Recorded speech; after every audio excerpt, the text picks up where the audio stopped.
നമസ്കാരം. Raft of ഫുട്ബോളിലേക്ക് എവർക്കും സ്വന്തം. എമിലിയാനോ മാർട്ടിനസിന്റെ വല നിറച്ചിരിക്കുന്നു ക്രിസ്റ്റൽ പാലസ്.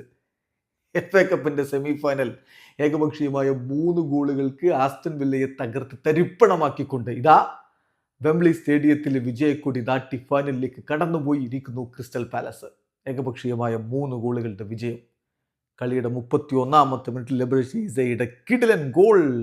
ആ തകർപ്പൻ ഗോളോടുകൂടി അങ്ങ് ഗോളടി തുടങ്ങി വെക്കുകയായിരുന്നു ക്രിസ്റ്റൽ പാലസ്. ആദ്യ പകുതി അവസാനിക്കുമ്പോൾ അവർ ഏകപക്ഷീയമായ ഒരു ഗോളിന് മുന്നിലായിരുന്നു. രണ്ടാം പകുതിയിൽ ലഭിച്ച പെനാൽറ്റി മാറ്റേറ്റയ്ക്ക് ഗോളാക്കി മാറ്റാൻ പറ്റിയില്ല. 53-ാമത്തെ മിനിറ്റിൽ അത് സംഭവിച്ചതിന് തൊട്ടു പിന്നാലെ മാറ്റേറ്റയുടെ അസിസ്റ്റിൽ നിന്ന് ഇസ്മായിൽ സാറ് വീണ്ടും എമി മാർട്ടിനസിന്റെ വലയിലേക്ക് പന്തെത്തിച്ചു.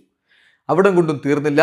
കളിയുടെ അവസാന ഘട്ടത്തിൽ വീണ്ടും സാറ് ഗോളടിച്ചതോടുകൂടി ഏകപക്ഷീയമായ 3 ഗോളിന്റെ തകർപ്പൻ ജയമാണ് ആസ്റ്റൺ വില്ലയ്ക്ക് വേൽ ക്രിസ്റ്റൽ പാലസ് നേടിയത്. ആസ്റ്റൺ വില്ല ഇതാ FA കപ്പിൽ നിന്നും പുറത്തായി, സെമിയിൽ പുറത്തായി. ഇപ്പോൾ വല്ലാത്തൊരു വീക്കാണ് ഇത് ആസ്റ്റൺ വില്ലയ്ക്ക്. അവർ യുവേഫ ചാമ്പ്യൻസ് ലീഗിൽ PSG പൊട്ടി പുറത്തായി. അതുപോലെ തന്നെ അവർക്ക് ചാമ്പ്യൻസ് ലീഗ് സ്പോട്ട് ഇപ്പോൾ കൈവിട്ടു പോകുന്ന അവസ്ഥയാണ്.